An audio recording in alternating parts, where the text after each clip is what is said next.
շարքի համար, ուրախ եմ այս առիթի համար։ Թեմելկոնյանի մասին խոսելը իհարկե բադիվ է բերում բոլորին, որովհետև Մոնտեմելկոնյանը առանց չափազանցության բացառիկ անձնավորություն է եղել։ Մենք բոլորս լսել ենք կամ դեղեկացել ենք, որ գիտենք, որ Մոնտեմելկոնյանը Արցախյան առաջին պատերազմի հրամանատար է, հերոս է, մեծ հաղթանակներ գերդող եւ այլն, դա իհարկե այդ բոլորը ճշմարտություն է։ Բայց Մոնտեմելկոնյանը միաժամանակ մեծադար մարդ է եղել, այսինքն իր մարդկային արժեքներով, մեծադար հայ մարդ է եղել եւ իհարկե բայկարի մարդ է եղել։ Մենք շատ երկար կարող ենք խոսել Մոնտեի մասին, ժամերով կարող ենք խոսել, իհարկե այսօր այդ հնարավորությունը չունենք, ինչքան որ հնարավորություն ունենք, այդքանով պիտի փորձենք ճանաչել եւ հասկանալ Մոնտեին։ Ես կփորձեմ ներկայացնել Մոնտեի գերբարը, նրա կենսագրության կարևոր, կյանքի կարևոր իրադարձությունները, իր գերբարի մարդու տեսակի, հայ մարդու տեսակի եւ բայկարողի գլխավոր հատկանիշները եւ իհարկե ավելի շատ կկենտրոնանանք Արցախյան փուլի ժամանակաշրջանի վրա եւ նաեւ անպայմանորեն կանդրադառնանք Մոնտեի գաղափարական էությանը, ինչ գաղափարների դեր է նա բացի բայկարող լինելուց, ինչպիսի Հայաստան երկիր է, հայրենիք է պատկերացնում։ Ուրեմն Մոնտեն ծնվել է 1957 թվականին Ամերիկայում, ինչպես վստահ եմ բոլորը գիտեն, Կալիֆոռնիա նահանգի Ֆրեզնո քաղաքից մոտակայքում գտնվող Վայսիլիա քաղաքում 1957 թվականին։ Մոնտեն եղել է, ինչպես ասում են, երրորդ սերնդի ամերիկահայ, այսինքն ոչ միայն ինքը եւ իր եղբայրը եւ քույրերը ծնվել են Ամերիկայի Միացյալ Նահանգներում, այլ նաեւ իր ծնողները Ամերիկայում են ծնված եղել իրենից առաջ, ավելին իր մայրական դադիկը ընդամենը 3 տարեկան է եղել, երբ Արևմտյան Հայաստանից նրա ընտանիքը տեղափոխվել է Ամերիկայի Միացյալ Նահանգներ եւ մայրական դադի կողմը Մոնտեի եղել են Ֆրեզնոյում հաստատված ամենաառաջին հայերից, այսինքն Կալիֆոռնիայում հաստատված ամենաառաջին հայերից։ Սա միան մանրուք չէ, մանրամասնություն չէ, այլ սա շեշտում եմ ցույց տալու համար, թե ինչպիսի այսինքն Մոնտեն ծնվել է ոչ այդքան հայաշունչ ընտանիքով։ Երբ պատկերացնում ենք, որ իր դադը ընդամենը 3 տարեկանին հասել է Միացյալ Նահանգներ, իր ծնողները եւ հայրը եւ մայրը ծնվել են Ամերիկայում եւ այլն, պետք է պատկերացնենք, որ արդեն ամերիկանացումը իրենց ընտանիքում բավական առաջ է գնացել, իհարկե գիտեին, որ հայ են, բայց հայերեն չէին խոսում դանը եւ հայկականություն հատուկ չկար։ Սա կարևոր է հասկանալու համար, թե ինչպես հետո Մոնտեն գալիս է, հասնում է հայության եւ այն էլ այնպիսի ձևով։ Ուրեմն Մոնտեյի ընտանիքը եղել է շատ հետաքրքիր ընտանիք։ Երբ Մոնտեն 12 տարեկան էր 1969 թվականին, նրա ծնողները որոշում են, որ ժամանակավորապես ամեն ինչ փակելու են եւ կարելի ասել աշխարհով մեկ ման են գալու ընտանիքով։ Մոնտեի մայրը ուսուցչուհի էր, հետևաբար երեխաների ուսման հարցը ինչ որ ձևով նա ապահովելու է այդ ճանապարհորդության ընթացքում եւ Մոնտեյի ընտանիքը ամբողջ 15 ամիս, Ամերիկայից դրնում են Անգլիա եւ Ֆրանսիա, այնտեղ մեքենա են վերցնում եւ ամբողջ 15 ամիս շրջակայում են եվրոպական բազմաթիվ երկրներ, անցնում են Հյուսիսային Աֆրիկա, այնտեղից Մերձավոր Արևելք եւ հասնում են Թուրքիա, Արևմտյան Հայաստան։ Այս շրջակայությունը շատ կարևոր նշանակություն ունի Մոնտեի բնավորության գերդվածքի ձևավորման մեջ, նախ որովհետև 12 տարեկան, 13 տարեկանին իր ընտանիքի մյուս անդամների հետ բացվել է աշխարհին, ծանոթացել է աշխարհին, չնայած փոքր տարիքին բադանի դեր մադրաշ բադանի տարիք 12-13 տարեկան, այնուամենայնիվ ծանոթացել է բոլոր այդ երկրների սովորույթներին եւ մշակույթներին, ինչ որ չափով ամենատեղս, բայց բացի եւ ինչ որ իր ընդհանուր իմացության, իր մտավոր զարգացման վրա շատ կարևոր ազդեցություն է ունեցել այդ 15 ամսվա շրջակայությունը, բայց այդ շրջակայության ընթացքում դերի են ունեցել երկու բադահարներ, դիպվածքներ, որոնք շատ էական նշանակություն են ունեցել Մոնտեի հայկականությունը գտնելու եւ հայության վերադառնալու, ավելի շուտ գտնելու իրողության մեջ։ Երբ նրանք Իսպանիայում են գտնվել, կարճ ժամանակով մնացել են այնտեղ, մոտ 1 ամիս, եւ այդ ժամանակ երեխաները ինչ որ դասընթացների են հետևել։ Այնտեղ մի իսպանացի երիտասարդ ուսուցչուհի իր աշակերտներին, որոնց թվում նաև Մոնտեն, հարց է տվել, թե յուրաքանչյուրը որտեղից է արմատներով։ Եվ Մոնտեն, երբ հերթ ասել է Մոնտեին, Մոնտեն պատասխանել է Ամերիկայից, ամերիկացի եմ։ Ուրեմն այդ երիտասարդ ջահել ուսուցչուհին ասել է բարձ է Ամերիկայից, բայց մինչև Ամերիկա որտեղից։ Եվ Մոնտեի մտքով չի անցել, մինչև այդ չի անցել, այսինքն իր համար ինքը ամերիկացի է, չնայած շատ աղոտ կերպով գիտի հայ լինելը, բայց դրանից ավել բան չէր նշանակում իր համար հայ լինելը։ Եվ ուսուցչուհին երբ ասել է ամերիկացի հասկացանք, բայց մինչև ամերիկացի լինելը որտեղից եք, այդ հարցը ուսուցչուհուն մի հատ մեծ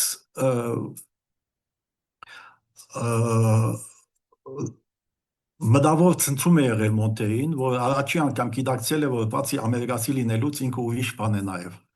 Եվ դա դրդապատճառ է եղել իր ինքնությունը նախքան ամերիկացի լինելը, իր ինքնությունը ավելի շատ բրբդելու։ Նույն այդ շրջակայության ընթացքում երբ հասնում են Թուրքիա եւ Թուրքիայում Արևմտյան Հայաստան, հասնում են մայրական գոմի ծննդավայր Մարզվան գյուղակաղակ, հասնում են Մոնտեի մայրական գոմի ընտանիքի նախկին բնակարանը, գտնում են, նրանք գիտեին որտեղ է, բնդրելով գտնում են եւ այլն, մտնում են այդ տուն, որտեղ թուրքեր էին բնակվում եւ այլն, եւ այդ դեպքը իր մայրական ընտանիքի նախնիների տունը մտնելը եւս Մոնտեի մոտ մեծ հարց է առաջացնում, որ ինչու մենք նախապես այստեղ էինք, մեր նախնիները, իմ մոր գոմը այստեղ է եւ հիմա մենք այստեղ չենք։ Այս երկու դեպքերը եւ ուսուցչուհու այդ հարց տալը, որ դու բացի ամերիկացի լինելուց ինչ ես, եւ այս իրենց մայրական տունը գտնելը հիմնական փոփոխություն են առաջացրել Մոնտեի 12-13 տարեկան Մոնտեի մտքում եւ դրանից հետո Ամերիկա վերադառնալուց հետո նա սկսել է չնայած Մադրաշ Բադանի տարիքին հետաքրքրվել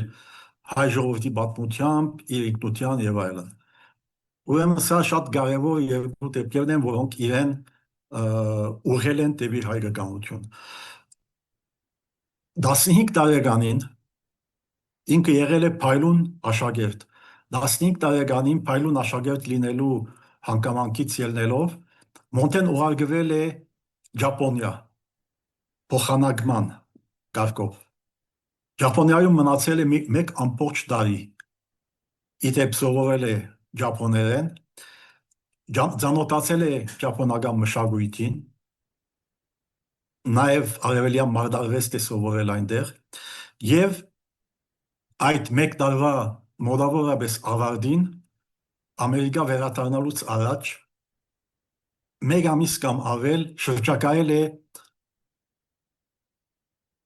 Արևելյան Ասիայի եւ Հարավ-Արևելյան Ասիայի այլ երկրներ։ Անցել է Ճապոնիայից, անցել է Հարավային Կորեա, Թայվան, Հարավային Վիետնամ եւ սա 1975 թիվն է, ներողություն, 1973 թիվն է, երբ Ամերիկան, այսինքն Վիետնամյան պատերազմի ամենավերջին օրերը անցնում է Սինգապուր եւ այլն։ Սա եւս շատ կարեւոր է Մոնտեի կենսագրությունում, որովհետեւ սա ցույց է տալիս, թե ինքը բացի այդ ընտանիքով երկար շրջակայությունից, որի ընթացքում բազմադասնյակ երկրներ էին այցելել, ինքը այստեղ եւս տարբեր երկրներ այցելեց եւ տարբեր մշակույթների ծանոթացավ։ Հետո վերադառնում է Ամերիկա, դպրոցը ավարտում է եւ անցնում է համալսարան, Ամերիկայի Կալիֆոռնիայի Բերկլի համալսարանը, որը շատ հեղինակավոր համալսարան է, եւ ընտրում է հնագիտություն մասնագիտությունը։ Հնագիտություն մասնագիտությունը ընտրելուց բացի իր բակալավրի դիպլոմային աշխատանքը դիպլոմային աշխատանքի թեման լինում է Վանի ուղղորդական թագավորական դամբարանները։ Այդ թեմայի շուրջ իր դիպլոմային աշխատանքն է անում։ Այսինքն արդեն իսկ իր մասնագիտական պնդրդուկների մեջ եւս ազգային հայկական աստորեն ուղղորդական թեման է ընդվում։ Ավարտում է 1978 թվականին համալսարանը, ընդունվում է ուսումը շարունակելու համար, մագիստրոսի եւ դոկտորականը շարունակելու համար, ընդունվում է աշխարհի ամենահեղինակավոր համալսարաններից մեկը, Օքսֆորդի համալսարան Անգլիայի, եւ թողնում է Ամերիկան, գնում է Անգլիա, Օքսֆորդ, բայց շարունակում է ճանապարհը Եվրոպայով մինչև Լիբանան։ Դա լինում է 1978 թվական ապրիլ ամիսը։ Լիբանան հասնելուց հետո, մինչ ինքը արդեն ընդունված է Օքսֆորդի համալսարան, ծանոթանում է Լիբանանի հայկական համայնքին, 78-ի ամառը մեկնում է Իրան, Բազկաստան, ծանոթանում է Իրանի հայկական համայնքին եւ ցեզ դերեկացնեմ չիմացողների համար, վստահ եմ շատերը գիտեն, ոմանք ոչ, այդ տարիներին 70-ական թվականների երկրորդ կեսին Լիբանանում քաղաքացիական պատերազմ էր եւ հայկական համայնքը նաեւ հաջող ենթարկվում էր ռմբակոծումների եւ այլն, եւ միևնույն ժամանակ Իրանում խմորվում էր արդեն 1979 փետրվարի իսլամական հեղափոխությունը։ Սա 78-ի ամառն է։ Ուրեմն այս երկու հայկական հայահոց համայնքները այցելելուց հետո Մոնտեն որոշում է, որ ինքը պիտի այլևս ուսումը չպիտի շարունակի, ինչ սովորել եմ հերիք է ինձ, եւ արդեն իսկ որ ինքը դեր Ամերիկայում այդ փոքր տարիքում այդ երկար 15 ամիս շրջակայությունը, որ իրեն վերադարձվել էր հայության, վերադարձնելուց հետո ինքը բացվել է հայոց պատմության, հայկական հարցին եւ այլն։ Այդ ամեն ինչի ավարտը, այսինքն Մոնտեն որոշում է, որ ինքը իր կյանքը պիտի նվիրի հայոց ազատագրական պայքարին։ Ուրեմն այստեղ ուզում եմ էլի գանկարնել բարձրապես ամփոփել, ուզում եմ շեշտել Մոնտեի էության կապակցությամբ 2-3 կարևոր կետեր։ Նախ այն, որ չնայած իսկապես հայ ընտանիքում է ծնվել, բայց իր մեջ հայկական էությունը նախորդ չի եղել, որովհետև հանգամանքների բերումով 3 սերունդ անցել է իրենց ընտանիքի մեջ հայկականությունը բավական արդեն խամրել է։ Ինքը գտնում է իր հայկականությունը եւ իր ազատ կամքով խորանում է հայկական ինքնության մեջ եւ որոշում է ապրել հայ։ Չնայած այդ ժամանակ հայերեն նույնիսկ խոսել չգիտեր։ հայերեն չգիտեր։ Իդեպ ասեմ, որ Մոնտեն պոլիգլոտ է, բազմաթիվ լեզուներ է խոսում, եւ հայերենը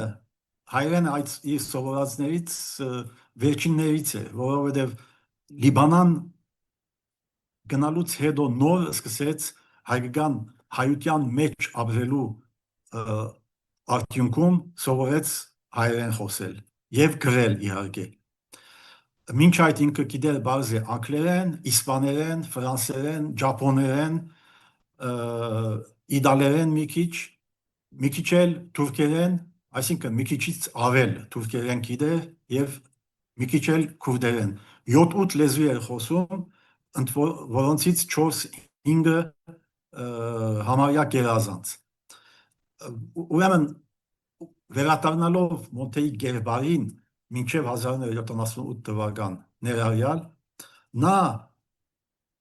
ուրեմն հայությունը գտել է համարյա 0-ից եւ իր սեփական կամքով։ Սա շատ կարեւոր է հասկանալու համար, որովհետեւ մենք բոլորս ծնվում ենք հայ ընտանիքներում, հայկական միջավայրում, մեզանից ոմանք ապրում են իրենց հայությամբ, հայկականությամբ, այսինքն ակտիվ գերբով, ներգործական գերբով հայ են, ուրիշ շատեր բարձրապես այսինքն գրավորական հայեր են, պասիվ հայեր են, այն իմաստով, որ հայկականությամբ հատուկ չեն ապրում, բայց քանի որ հայկական միջավայրում են ապրում, հայ ընտանիքում են ծնվել, իրենց խոսակցական ամենօրյա մայրենի լեզուն հայերեն է, նույնիսկ եթե իրենք հայության գիտակցումը այդքան ուժեղ չէ իրենց մեջ, այնուամենայնիվ հայ են։ Մոնտեն պետք է հասկանանք, որ այդպես չէ եւ ինքը իր կամքով ընդրեց հայկականությունը։ Եվ վերջում 1978-ին, չնայած աշխարհի ամենահեղինակավոր համալսարանն էր ընդունվել, նա որոշեց, որ ուսումը չպիտի շարունակի, բարձրապես որպեսզի իր ժամանակը, իր էությունը, իր ամբողջ էներգիան դրամատվի հայկական ազատագրական պայքարին։ Երկրորդը, որը զուգահեռ է այս առաջինին, այն է, որ մենք տեսանք, թե Մոնտեն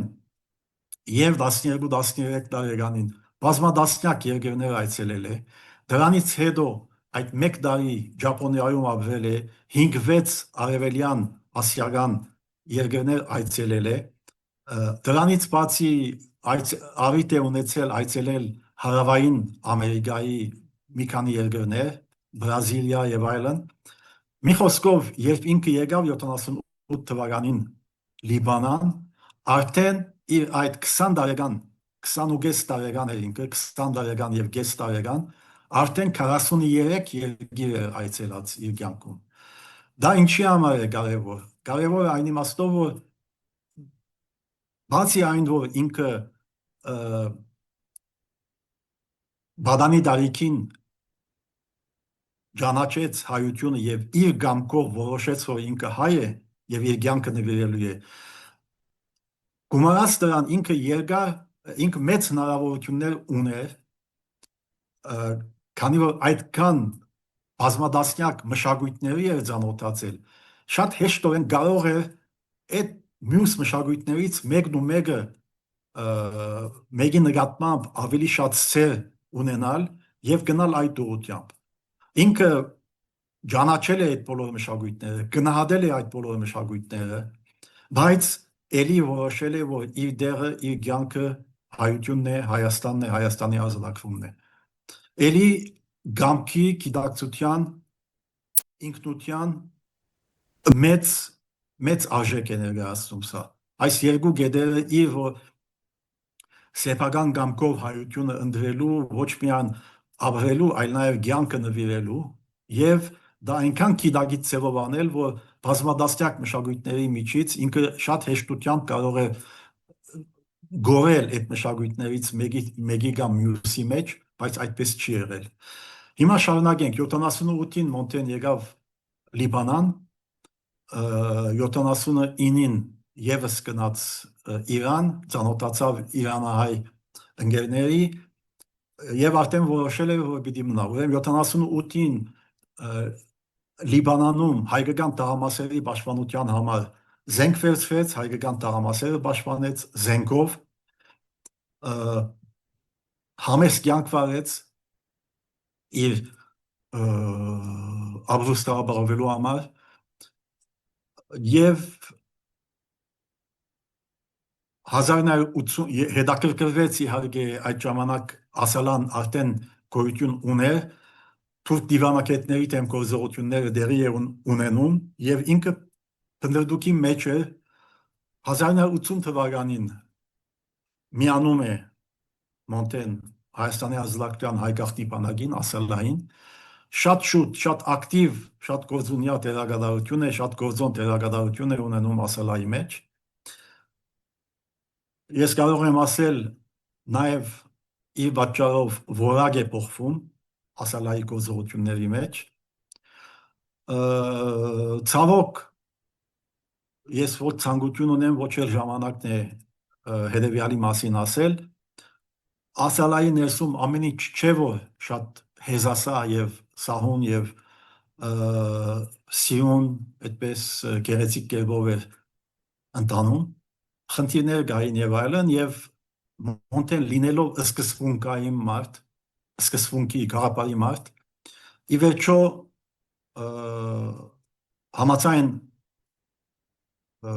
համացան չգտնվեց որոշ սովորույթների, որոշ կոզելացևի այն կոզելացևին որոշակի, որը դեր էր գտել ասալայի ներսում որոշ չափով եւ հեռացավ ասալայից 1983 թվականին եւ երկար ժամանակ մնաց ընդհատակում բահվդաց ընդհատակում 1985-ին Փարիզում փաստական այդպես ծածուկ էր մնում Ֆրանսիայում բացահայտվեց կալանավորվեց բանդարգվեց դատապարտվեց բանդարգության մինչև 1989 թվականի սկիզբները 85 թվականից մինչև 89 հետո ազատ արձակվեց բայց քանի որ ոչ միայն թուրքերի ոչ միայն որոշակի հայկական կողմերի այլ նաև Ամերիկայի Միացյալ Նահանգների կառավարության կողմից ինքը պահանջված է անմիջապես անցավ ընդհատակ մեկ տարուց ավել թափառական ապրեց Հարավ-Սլավիայում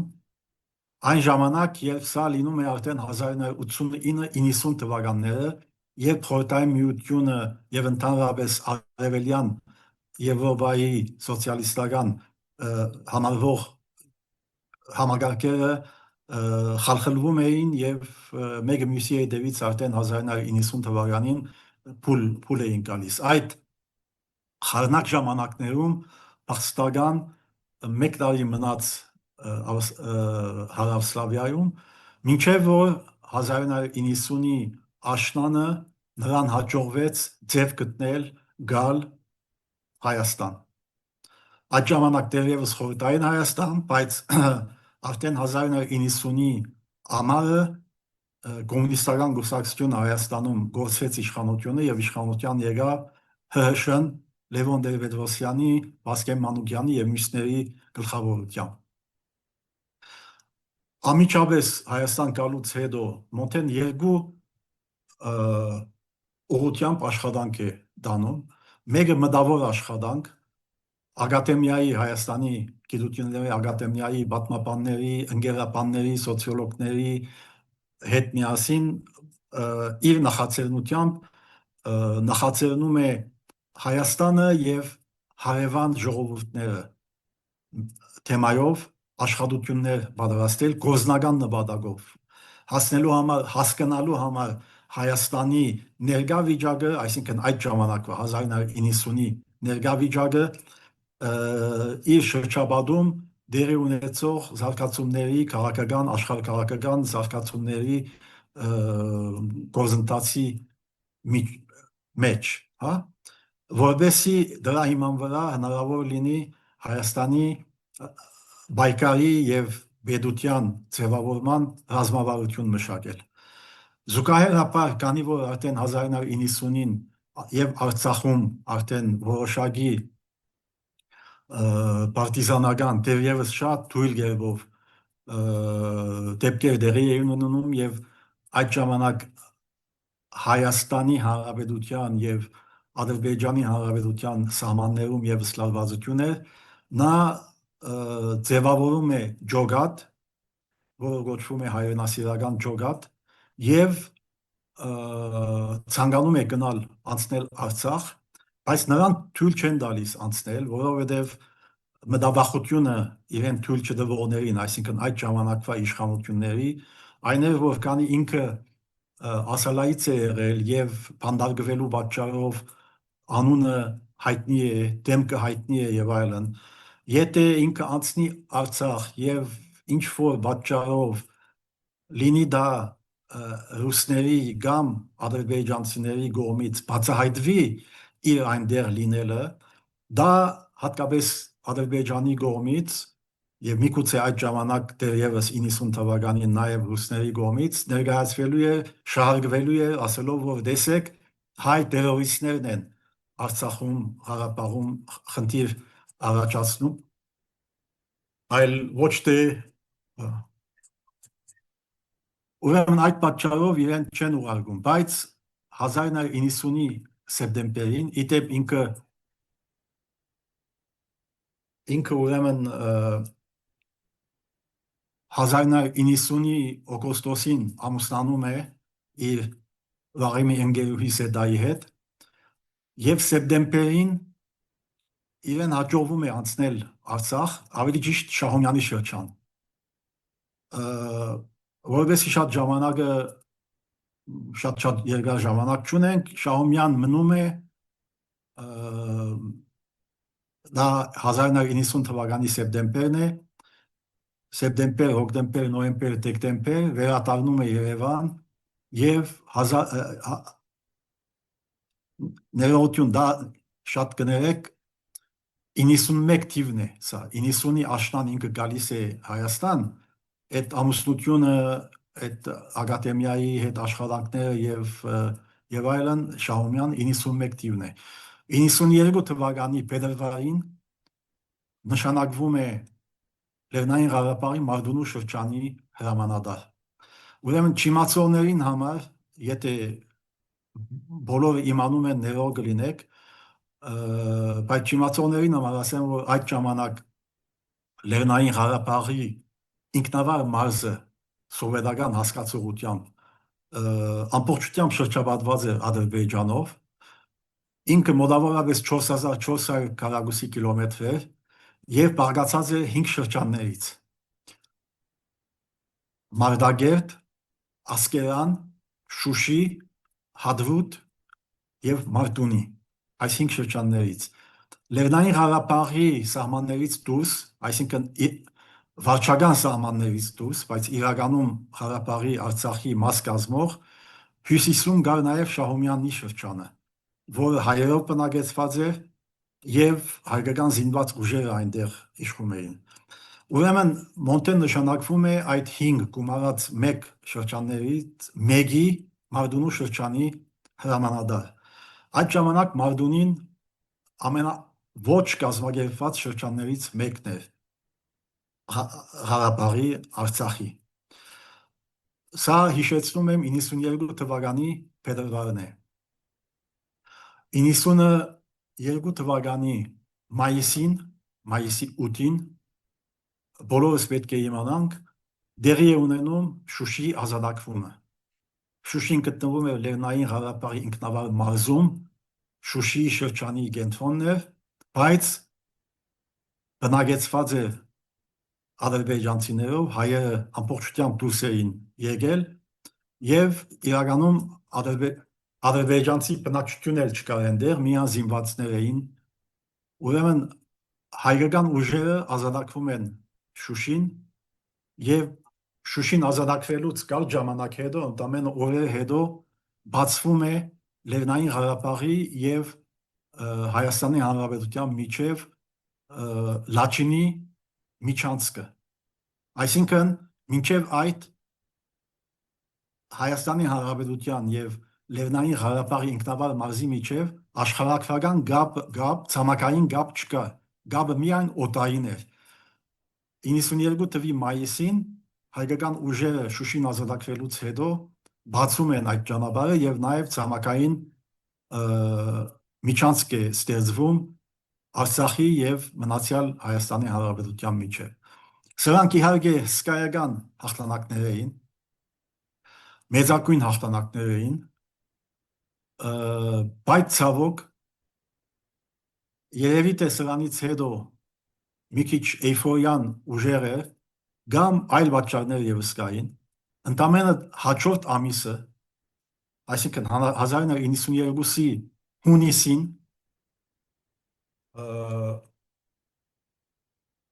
ադրբեջանցիները անցնում են ամբողջ Ղարաբաղի սահմանի երկայնքով, անցնում են լայնամասշտաբ հարձակման, իդեպ իրենց ակտիվ գերբով օգնում են եւ շատ ակտիվ գերբով այդ ժամանակ ուրեմն պիտի հիշեք 1991-ի վերջավորության արդեն իսկ խորհրդային միությունը փլուզվել էր, բայց մնացել էին խորհրդային միության բանակի զինվորներ, ուրեմն ռուս եւ ուկրաինացի վարձկաններ էին վարձել ադրբեջանցիները, Ադրբեջանը եւ նրանց ուժեղ մասնակցությամբ դեղի ունեցավ այդ մեծ հարձակումը, լայնամասշտաբ հարձակումը Լեռնային Ղարաբաղի բոլոր ջարատների ուղղությամբ։ Սա 1992-ի հունիսին եւ ցավոք ընդամենը շաբաթների ընթացքում 1992-ի հունիսից հուլիս մինչև օգոստոսի կեսերը երկու ամսվա ընթացքում այդ ժամանակվա Ղարաբաղի, Արցախի կեսը մենք գործվեցինք։ Մարտունու շրջանը ամբողջ ներողություն Շահումյանի շրջանը ամբողջությամբ դադարվեց, ամբողջությամբ։ Մարտակերտի շրջանը, որը ինքը առանցին Լեռնային Ղարաբաղի ինքնավարի մարզի 40% էր ներկայացնում, 40%-ը, գեսից մի քիչ պակասը 5 շրջաններից Մարտակերտի շրջանն է։ Մարտակերտի շրջանի 80%-ը գրավվեց ադրբեջանցիների կողմից։ Այսինքն 40%-ի 80%-ը նշանակում է միայն Մարտակերտի շրջանի այդ գորստով, 80%-ի գորստով, Լեռնային Ղարաբաղի ինքնավար մարզի 32%-ը արդեն մենք գործվեցինք։ Ասկերանի շրջանում որոշ տարածքներ գործվեցինք։ Մեկ տարի առաջ արդեն Հադրութի շրջանից բազմաթիվ գյուղեր գրավված էին, արդեն մեկ տարի առաջ, եւ այդ հարձակման ժամանակ այդ Լաչինի միջանցքը այնքան բարակ դարձավ, որ ամեն օր վտանգ կար, որ Լաչինի միջանցքը կարող է հադեն, գտվեն ազերիները եւ նորից այնինչ մնացել էր Լեռնային Ղարաբաղի ինքնավար մարզից եւ Հայաստանի Հանրապետության միջև գաբը խզվեր։ Սա արդեն ռոբեները, որ Մոնտեի մասին չեմ խոսում, բայց շատ կարևոր է հասկանալու համար Մոնտեի դերակատարությունը Արցախյան առաջին պատերազմում։ Ուրեմն մի քանի շաբաթների ընթացքում, մեկուկես ամսվա ընթացքում, մոտավորապես առավելագույնը երկու, այդ ժամանակվա Արցախի գեսը մենք գործվեցինք եւ անընդհատ նահանջում էին հայկական ուժերը, անընդհատ նահանջում էին։ Այստեղ պիտի ասեմ Մոնտե Մելքոնյանի ամենամեծ իրագործումը։ Ես ամենայն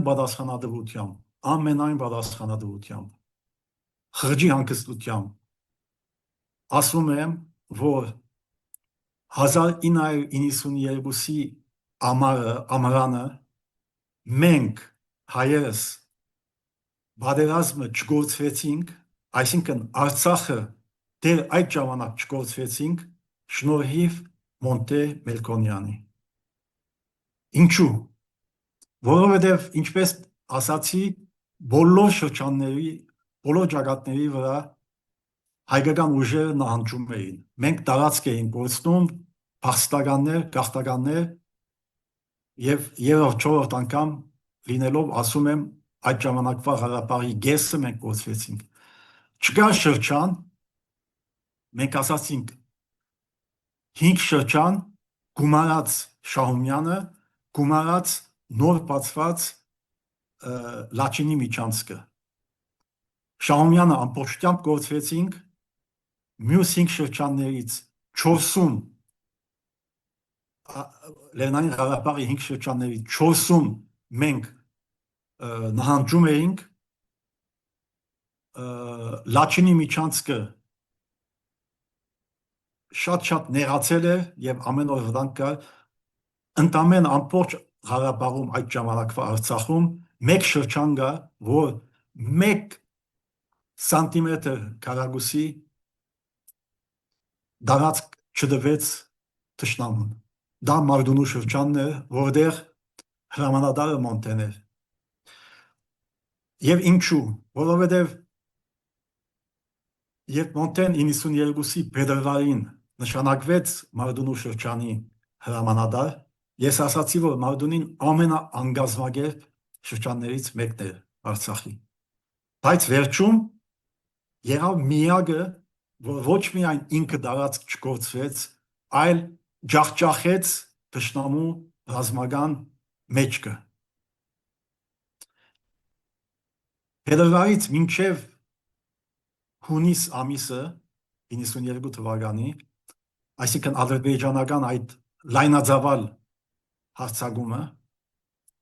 Մոնտեն օրնիպուն աշխատեց բոլոր բնակավարներում շրջանը կազմակերպելու առումով։ Ներքին դարածքներ կային, որտեղ ադրբեջանական քյուրեր էին, Մարդունու ներսում, Մարդունու շրջանի ներսում։ Հետևաբար ադրբեջանական զինված ներկայություն կար, այդ զինված ներկայությունը ադրբեջանական արդեն դուրս բերվեց։ Մարդունին դարձավ աշխարհագրականորեն մեկ միացյալ շրջան, որտեղ նախապես այդ ադրբեջանական քյուրերի արգայության պատճառով կարելի է ասել մասերի երբաշտված։ Նա ձևավորեց գուր եւ միացյալ եւ գարկաբահ ուժեր դերական բնավ ոչ պրոֆեսիոնալ հաջող ոչ գարկաբահ եւ իրար հետ թույլ համագարկումով դարբեր ինքնապաշտպանական խմբերի այդ բոլոր խմբերը գազմագերբեց եւ ստեղծեց գուր պաշտպանական շրջան։ Իր օրինակով այնպիսի հեղինակություն ունեցավ, ստեղծեց, որ բոլորը ժողովրդի հետ վարվեց հայրական եւ որդիական ձևով, այսինքն ոչ թե նա հրամանատար է, որը այսպես ասած զորբայությամբ է անում ամեն ինչ, այո, խիստ կարգավարության, խիստ կողմնակից ջատագով է եւ առաջինը սկսելով իր անձից, իր անձով սկսելով ինքնակարգավարությունից, բայց ուրիշ բոլոր զինվորներից պահանջելով կարգավարություն եւ այդ առումով շատ խիստ է, բայց ինքը ինչ որ անում է, գիտակցաբար անում էր դա ժողովրդի համար, հայրենի հողի համար եւ այդ պատճառով զինվորների վրա բռնակալ չէ, ժողովրդի նկատմամբ իր սերը զգացվում է եւ այդ պատճառով Մարդունի շրջանը մի քանի ամիսների ընթացքում դարձավ ամրոց, ուղղակի ամրոց, որը հնարավոր չէ գրավել։ Եվ այդ ամիսների առած մինչև փետրվարից մինչև հունիս այդ հսկայական աշխատանքի արդյունքում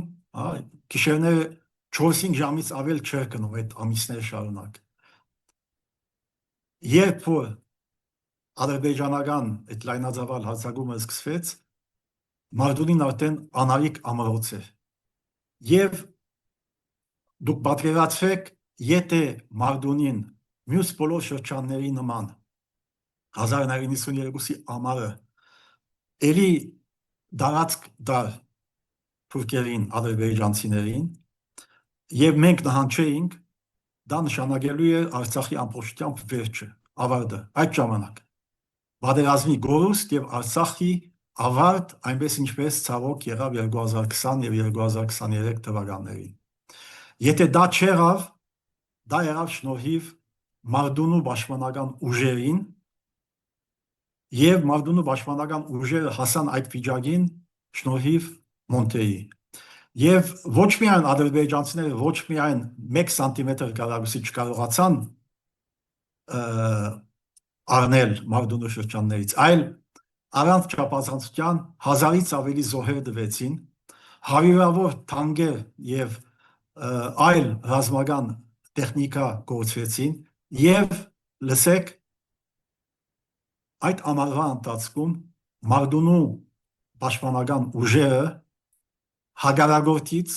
ազերիներից 50 թանկ վերցրեցին։ Բացի ջարդածներից, բացի այդ թանկերը, որոնք գրիվների ընթացքում ջարդվել էին, փչացել էին ադրբեջանական, 50 ադրբեջանական թանկ կամ լրիվ անվնաս, կամ մի քիչ վնասված, որ վերանորոգումից հետո ամբողջությամբ կարող է նորից անցնել գործի այս անգամ հայկական ուժերի համար։ Ուրեմն գրկնում եմ, եթե մենք Արցախյան առաջի պատերազմը չկորցրեցինք եւ Արցախը չկորցրեցինք 1992-ին, դա առանց չափազանցության Մոնտե Մելքոնյանի շնորհիվ էր։ Եվ այդ բարդությունները, որ ադրբեջանական ուժերը իրար հետևից դուք պատկերացրեք, որ անընդհատ հարձակվում էին Մարտունու շրջանի վրա, անընդհատ 3 ուղղություններից անընդհատ հունիսից մինչև սեպտեմբերի վերջը անընդհատ հարձակվում էին, ամեն անգամ ջախջախվելով հետ էին գնում, 2-3 օր հետո նորից հարձակվում, նույնպես ջախջախվում, հետ գնում եւ այլն։ Այս ամբողջ գրիվները հյուծեցին ադրբեջանական զորքերին, հյուծեցին եւ այն հաջողությունները, որոնք նրանք ունեցել էին մյուս ճակատների վրա, այս իրենց ջախջախվելու Մարտունու շրջանում անընդհատ նոր ուժեր էին բերում Մարտունու շրջան, անընդհատ նոր ուժեր եւ ջախջախվում էին։ Դրա պատճառով, դրա հետևանքով նաեւ մյուս շրջանների ուղղությամբ իրենց առաջ խաղացքը, անգամ եթե 100%-ով Մարտունու գրիվներում իրենց կրած գորուստների պատճառով չէ, շատ կարևոր չափով դրա արդյունքն էր։ Հետևաբար Մարտունին ոչ միայն ինքը իրեն բահեց եւ թույլ չտվեց, որ Արցախը փուլ գա, մենք կորցնենք, այլ նաեւ նպաստեց, որ մյուս շրջանների մեջ Արցախի հարձակումներ եւ գորուստները բագասեն եւ 1992-ի աշնան վերջավորության եւ 1993-ի առաջին ամիսներին հայկական ուժերը հնարավորություն ունեցան թարմանալ, վերակազմակերպվել, թարմանալ եւ 93-ի մարտին արդեն այս անգամ իրենք հայկական ուժերը անցան հակահարձակողականի եւ սկսած Մարտակերտի շրջանից նախորդ ամառ գործած տարածքները սկսեցին հետ վերցնել եւ այստեղ եւս Մոնտեն իր զորախումբով շատ էական դեր կատարեց նախ Մարտակերտի շրջանի մեջ, իսկ հետո անցավ Քարվաճարի շրջանի ազատագրության գործին, որը վստահ եմ, որ բոլորդ գիտեք, բայց Քարվաճարը հին հայկական շրջան էր, հին հայկական, բայց որը դադարվել էր հայությունից եւ որը գտնվում էր Հայաստանի Հանրապետության Վարդենիսի եւ Վայքի շրջանների արևելքում եւ Լեռնային Ղարաբաղի ինքնավար մարզի հատկապես Մարտակերտի շրջանի արևմուտքում եւ նաեւ Լաչինի շրջանի հյուսիսում։ Այդտեղ է ինքը շատ լեռնային շրջան է, Քարվաճարի շրջանը, չափազանց գեղեցիկ եւ նաեւ չափազանց ռազմավարական նշանակությամբ, չափազանց ռազմավարական նշանակությամբ։ Եվ ուրեմն 1992-93-ի մարտին Մարտակերտի շրջաններում առաջխաղաց արձանագրելուց հետո մարտի վերջավորության սկսվեց Քարվաճարի ազատագրման գործողությունը, որի գլխավոր դերակատարը եւս Մոնտեն էր, որովհետեւ գլխավոր գրիվները դերի ունեցան Մարտակերտից դեպի Քարվաճար ճանապարհի վրա եւ 2093 թվականի ապրիլի 3-ին 4-ին Քարվաճարի շրջանը ազատագրվեց եւ Մոնտեն հանդիսացավ դրա գլխավոր դերակատարներից մեկը, բացապես չասելու համար գլխավոր դերակատարը եւ հեղինակը։ Արդեն նախորդ տարվա Մարտունու հաղթանակներից հետո նա գենտանի լեգենդ էր դարձել, իսկ Քարվաճարից հետո արդեն բազմապատկվել է այդ իր հմայքը հեղինակությունը եւ այլն։ Ցավոք դրանից կարճ ժամանակ հետո, դա ապրիլ ամիսն էր, հունիս ամսին Մարտունու շրջանից հյուսիս Աղդամի շրջանում Մոնտեն զոհվեց։ Ես գիտեմ, որ ժամանակը անցնում է եւ մեր ժամանակը անցնում է, ես եթե հարցեր լինեն կպատասխանեմ, բայց սա է, Մոնտեն զոհվեց, հանգամանքների մասին կբացատրեմ։ Այդպիսով Մոնտեի մարմնավոր կյանքը վերջ ունեցավ, բայց Մոնտեն իրականացվեց, ինչպես տեսանք, Արցախի գոյությունը։ Արցախը փրկվեց շնորհիվ Մոնտեի 1992-ին, 3-ին, այնինչ որ եղավ 2020-23-ին, որը չպետք է լիներ, կարող էր լինել 1992-ին եւ շնորհիվ Մոնտեին դա չեղավ։ Շնորհիվ Մոնտեին դա չեղավ ոչ միայն որովհետեւ Մոնտեն շատ քաջ, շատ հմուտ, շատ սկզբունքային մարդ է, այլ նաեւ նրա Մոնտեն այդ հաղթանակներին չէր հասներ, եթե նա չլիներ մեծադար մարդ եւ մեծադար հայ մարդ, որովհետեւ ինչպես ասացի, նա միայն ռազմական հրամանատար չէ, զինվոր չէ, հրամանատար չէ, նա դա անում է գիտակցելով դրա նշանակությունը, նա բարձրապես հայերենի պատմական հող ազատագրելու նպատակով չէ պայքարում, այլ պայքարում է որպեսզի հայ մարդը ապրի իր պատմական հայ հողի վրա եւ հայ մարդը իր պատմական հողի վրա ապրի արժանապատիվ կյանքով,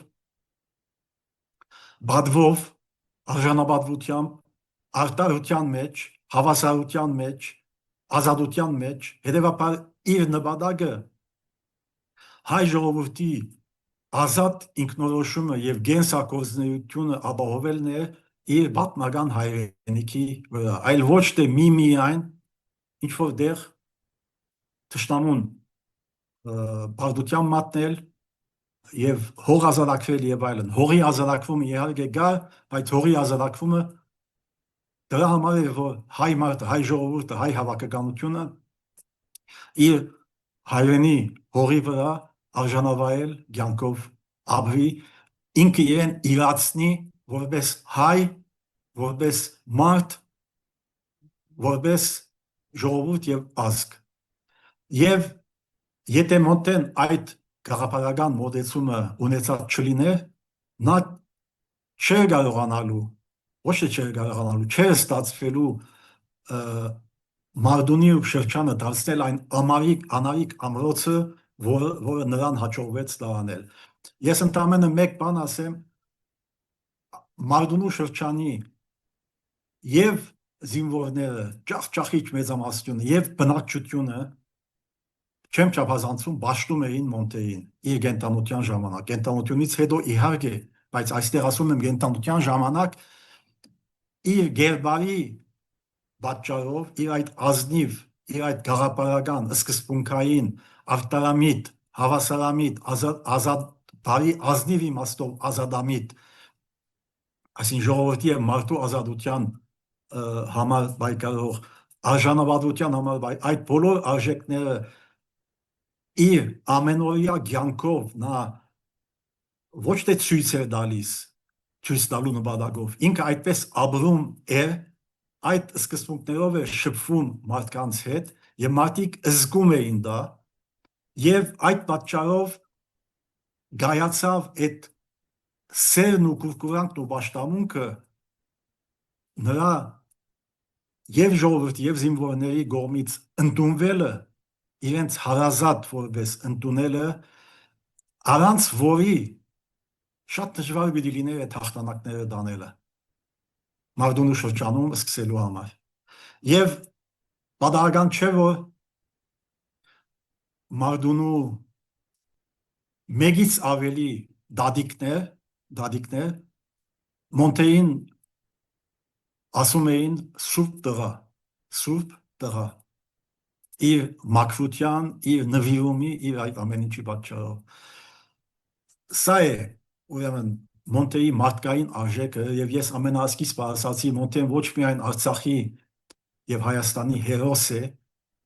պատերազմում հաղթանակներ դարած ապահոված հերոս է, ռազմական հերոս է, այլ նաեւ մեծադար մարդ է, մեծադար հայ մարդ է եւ այդ բոլորը միասին են որ իրար հետ միացուլվելով այդ երեքը մարդը հայ մարդը եւ բայկարը այդ երեքի միացումն է որ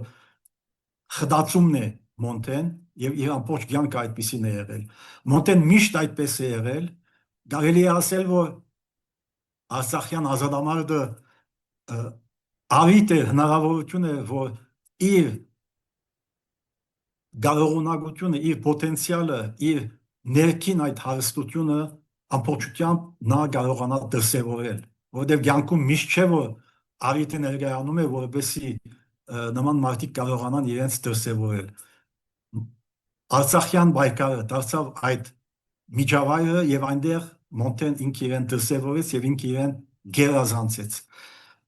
ավարտելուց առաջ ես ուզում եմ խոսել նաեւ Մոնտեի այդ բավարարական գերբարի մյուս կողմի մասին որն է այդ մյուս կողմը զուտ անձնական հատկանիշներով ասացինք այսինքն արդեն որոշ չափով խոսեցին արտարամիտ հավասարության կողմնակից ազատության կողմնակից ջնշումի թշնամի ջնշողի եւ ջնշումի բռնաջնշումի եւ բռնաջնշում իրականացնողի թշնամի շահագործողի եւ շահագործման թշնամի եւ ինքը ուզում էր այդպիսի Հայաստան եւ չգիտեմ դա ինչ անդրադարձ է թողնելու ձեզ մոտ հարգելի ունգընտիրներ Մոնտեն հավատավոր սոցիալիստ է այսինքն իր պատկերացրած Հայաստանը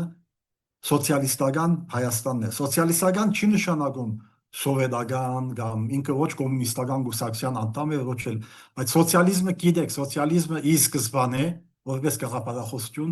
արտարության սոցիալական արտարության ընդհանրապես արտարության շահագործման բացառման ազատության հավասարության եւ այլն այդ ազնվակույն գաղափարախոսությունն է իր էությամբ եւ Մոնտեն լինելով իր էությամբ լինելով այդ արժեքները գրող անձ իր ամենօրյա կյանքում նաեւ այն Հայաստանը որ ինքը պատկերացնում է այդպիսի Հայաստանն է ես չգիտեմ ճիշտ ասած որքան ժամանակ անցավ բավական ժամանակ է անցել ես երկու նախատրասություն կասեմ եւ գավարդեմ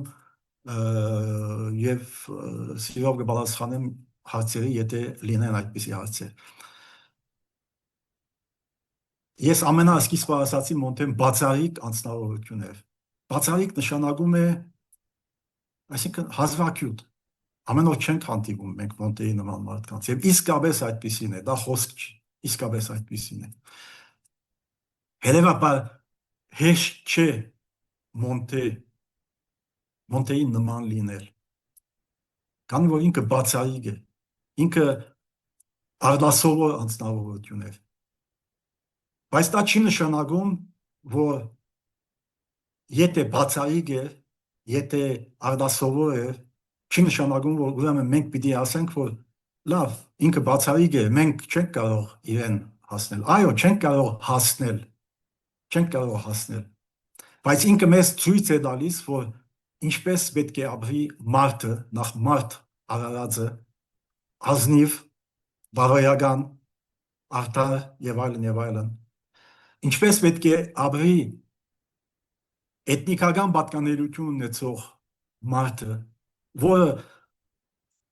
0.5% հայություն ուներ իր մեջ,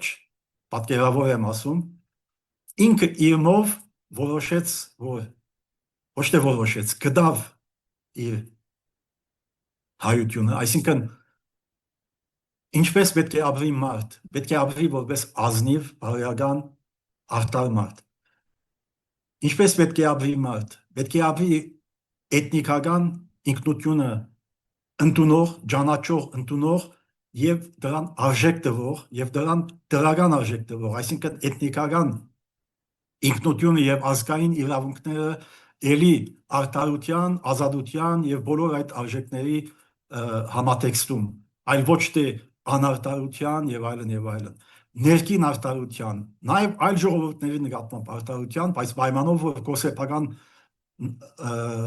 իրավունքի նկատմամբ արդարություն հաստատված լինի։ Ուրեմն նա մեզ ցույց է տալիս ինչպես պետք է ապրել որպես մարդ, ինչպես պետք է ապրել որպես հայ։ Ինքը որպես այդպիսին գադարեց անկերազանցելին։ Մեզ բոլորիս համար դժվար է հասնել իր մագարտակին, բայց դա չի նշանակում, որ մեզ բոլորիս համար դժվար է փորձել մոդենալ իրեն։ Մեզից յուրաքանչյուրը մեկը 5%-ով, մյուսը 10%-ով, մյուսը 25%-ով, մյուսը 50, 60, 70%-ով կարող ենք մոդենալ Մոնտեի գերբարին, իրեն օրինակ վերցնելով մոդենալ Մոնտեի գերբարին։ Այնպես որ ճիշտ է ինքը բացառիկ է, ոչ սովորական մարդ է, բայց դա մեզ արիդ բادرվակ չպետք է դա ասելու, որ լավ, ինքը շատ լավ մարդ է, շատ լավ հայ է, բայց մենք չենք կարող իր նման լինել։ Ոչ, միգուցե 100%-ով վստահաբար 100%-ով չենք կարող լինել, բայց մենք միշտ օրինակ ունենք վերցնելու իրենից եւ ես խորհուրդ կտամ ավելի շատ ծանոթանալ Մոնտեի կյանքին, ավելի մանրամասնությունների եւ փորձենք յուրաքանչյուրս մեր դերում, մեր կյանքում, մեր շրջապատում, մեր համայնքում Հայաստան երկրի համար, Հայաստան հայրենիքի համար փորձել մոդենալ Մոնտեի էությանը։ Այսքան շնորհակալ եմ։